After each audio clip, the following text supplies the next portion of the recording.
नाज़रीन अवां ॾिसी रहिया आहियो ख़बरचार न्यूज़ ऐं अवां जी होस्ट हिबा नवाब। ख़बर शामिल कंदासीं कंडियारो खां रिपोर्टर वकास अहमद चनड़ जी रिपोर्ट मूजिब कंडियारो ऐं भरपासे वारनि इलाइक़नि में जश्न मिलाद मुस्तफ़ा सल्लल्लाहु अलैहि वसल्लम मल्हाइण जो सिलसिलो जारी आहे।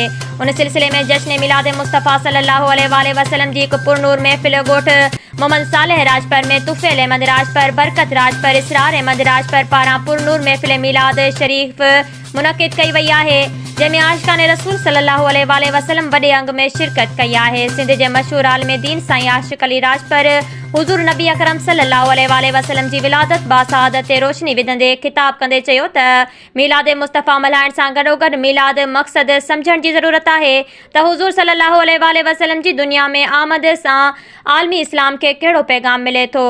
हुज़ूर सल्लल्लाहु अलैहि वसल्लम इस्लाम लाइ रहमत लिल आलमीन बणिजी आया ऐं संदनि ॾिनल इस्लामी तालीमात ते अमल कंदड़ कामयाबी माणे सघे थो। पर अफ़सोस जो अॼु जो इंसान हुज़ूर सल्लल्लाहु अलैहि वसल्लम जी ॾसियल हक़ ऐं सच जी वाट छॾे तकब्बुर ऐं गुरूर में अची सभु कुझु विसारे वेठो आहे। हुज़ूर सल्लल्लाहु अलैहि वसल्लम जो पैगाम इस्लाम आलम इस्लाम लाइ अमुन मोहब्बत ऐं भाईचारे जो पैगाम आहे, जंहिं ते अमल कंदड़ कामयाबी माणे सघे थो।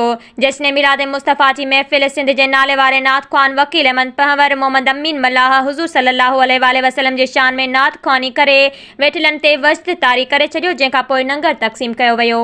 असां अज़ान में हुज़ूर जो नालो ॿुधी करे चवंदा आहियूं क़ुर्रत ऐन बिस्मिक या रसूल अल्लाह। ओ मुझे अखियुनि जा ठार मदीने जा ताजदार, तूं असां महबूब जो नालो ॿुधी अखियूं ठारींदा हो।